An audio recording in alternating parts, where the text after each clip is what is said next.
You know, the quality of your experience of life, the quality of your experience of this world, it depends on the quality of your mind, We try to do what? Change the world. My partner is not suiting me, so I change the partner. No? Some things which are there with me, I'm not liking it, so I change the objects. And I try to change the things outside to change the quality of my experience. That means my happiness, my sadness, etc. To change it, I change outside. Now, there is something called subject and something called object. What is an object? Anything that you experience is an object. Anything. This is an object, yes. This we know, and we are all sure. This light is an object because we experience it. But what we do not realize and understand, the experiencing your mind, your thoughts, your love, your hatred, your pain, your suffering, your experiences of the other people, they all based on the quality of your mind. Your mind is an object, but subject is who? Subject is your consciousness, which influences the mind. So the wise people, what they do, they try to work with the consciousness to change the mind. Once they change the mind, automatically the experience of the world changes. So what do the yogis do? Yogis say, go ahead and do samadhi. So if the TV show is disturbing you, change it. And this is what you do with your partner and things outside. Change the channel. No, I don't want to watch this one. Watch the other one. Or if it is very scary or something like that, you say, switch it off. This is what the yogis do. What do the yogis say? Shut the mind. Shut it down. Pull off the plug. But what is Vedanta is saying, that it is not shutting down. Gaudapada, Shankaracharya, Guru's Guru. Shankaracharya's Guru is Govindapada. His Guru is Gaudapada. He does not agree. He says, no, it is not changing because after that, you're still going to deal with the same mind, which is yours. So what do? Meaning, supposing you're shut down by going into, let's say, samadhi. When you come out of the samadhi, your financial problem, your loan, your partner, they're all going to remain the same. You have entered samadhi, your mind is changed, yes, but not to that extent. So what should you do? He says, very simple, viveka, discrimination, understanding it. So what you and I should do is to apply a subject. The wise people change this subject. In other words, with the consciousness, change that mind. And that is our journey to the Vedanta, understanding it and changing so that the perception changes. You notice one person and one, let's say a couple, husband, wife, fighting with each other. Now the same husband is suddenly loved by another girl and same wife is loved by another person, isn't it? Same scenery.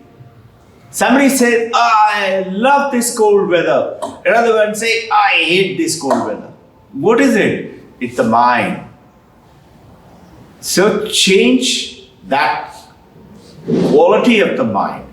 And changing the quality of the mind is the journey you and I do through education. So education changes what? The basic quality. It is not the, let's say a person from slum who comes in, person who is an Adivasi from the wild forest comes in, and a person like you and me who are educated, come out in a family, etc.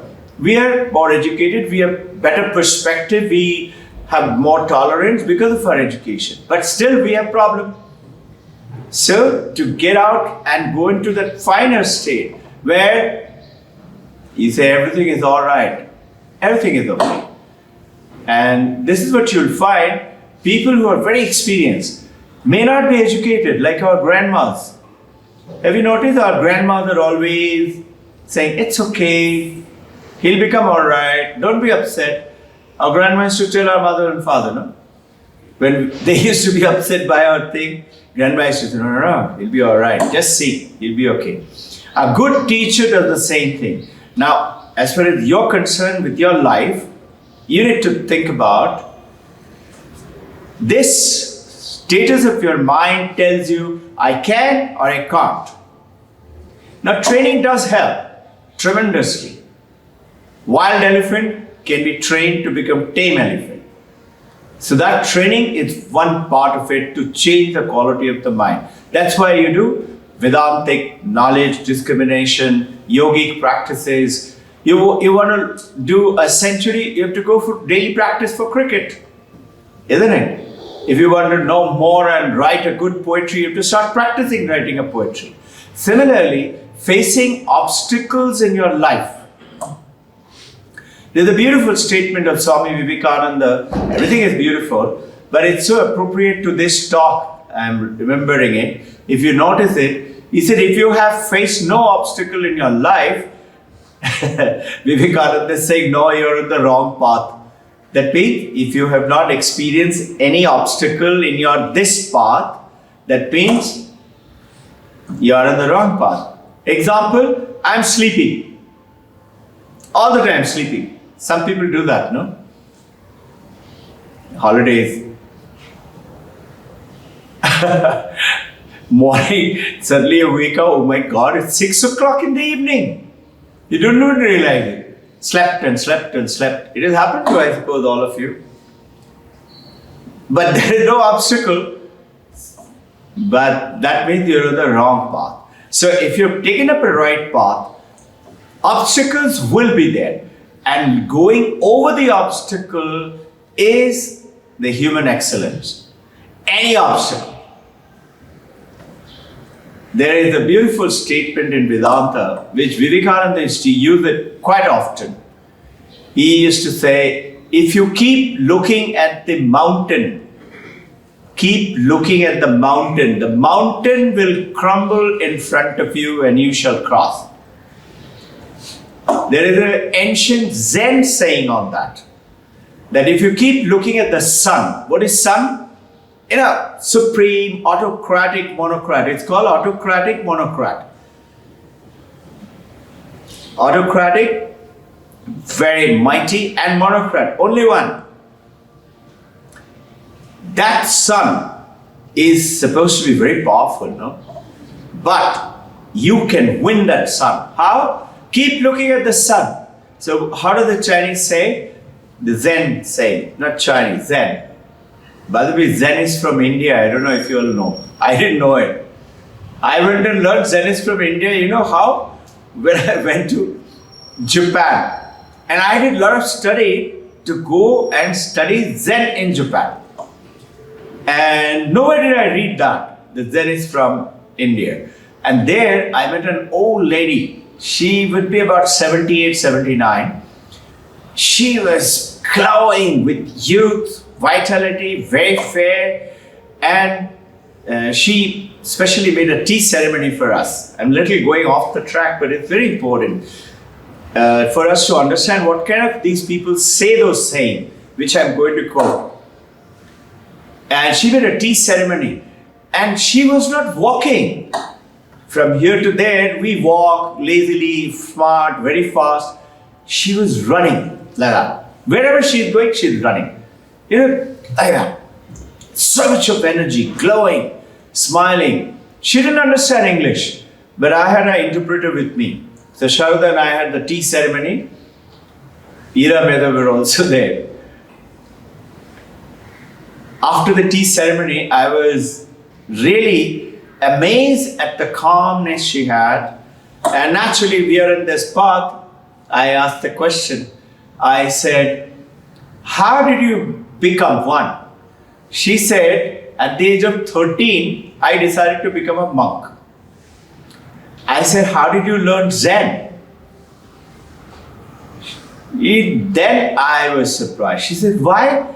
It has come from your country. I said, what? He said, yes. And then I studied, and it went from Buddha. From India, it went, Buddhist Lama monks went on to took it. So what does that mean? If you keep staring at the sun is risen in the east. I keep looking at the sun. Notice the sun will go behind you. Behind you meaning it will follow you. So any obstacles you got, anything that you think you should do it, keep looking at it meaning think, how can I do it? Mountain will crumble meaning how can I cross it? Any obstacle. If you don't try it and keep on sitting and think, oh, it's so difficult, it's not going to happen. In the Western, what do they say? You know, the people who are weak-minded, they like that, no? In the Western, they say, hold your collar and pull yourself up. You have a nice day.